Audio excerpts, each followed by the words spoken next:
Thanks, Amber. Well, as we said, it is primary election day here in Michigan, and we're just a couple hours away from polls opening across the state. With big statewide offices up for grabs like U.S. Senator and Governor of Michigan at stake, both Republican and Democrat candidates vying for their party's nomination right now. 13 on your side's Rick Dorsey joining us live from a polling location in GR. Rick, good morning to you. So what should people know before they head off to the polls today? Good morning, guys. Yeah, Michiganders have already cast more than 1 million ballots in this year's primary election, but more than 1 million ballots are still expected later today. Now, when voters arrive at the polls today, they will see statewide races on their ballots, but they could also see other federal, state, and local contests in addition to millage proposals and ballot proposals. Now, polls open this morning at 7 a.m. and will close at 8 p.m. with results starting to come in after that. But with more than 1 million absentee ballots cast so far, Ottawa County Clerk Justin Roebuck tells us why those results could take just a little bit of time to process. They're ensuring that the signature area was verified.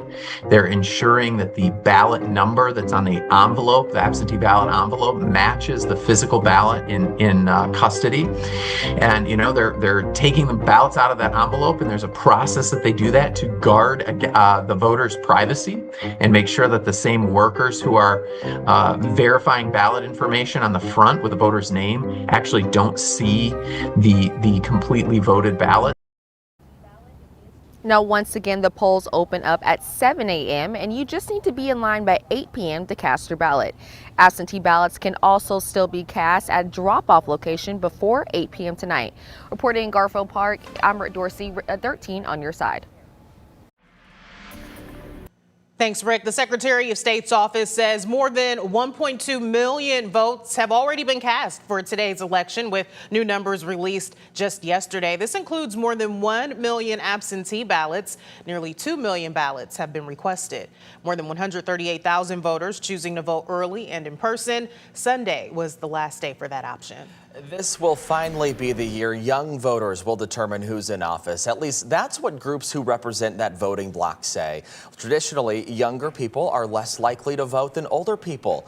But the Center for Information and Research on Civic Learning and Engagement says Michigan is one of the states where young people will greatly impact races for the House, Senate, and governor's office.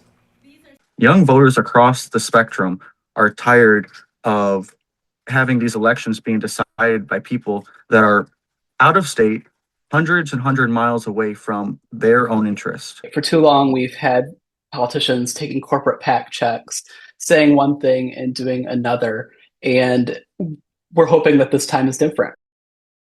The young Democrats and the young Republicans both say the economy will be key motivating factors in this election cycle. Of course, 13 on your side will be following closely this primary as the results come in tonight. Join Juliet Dragus and political reporter Josh Alberta starting at 8 tonight. We're going to be on air and streaming on the 13 on your side streaming app. You can download that app on your TV and watch for free.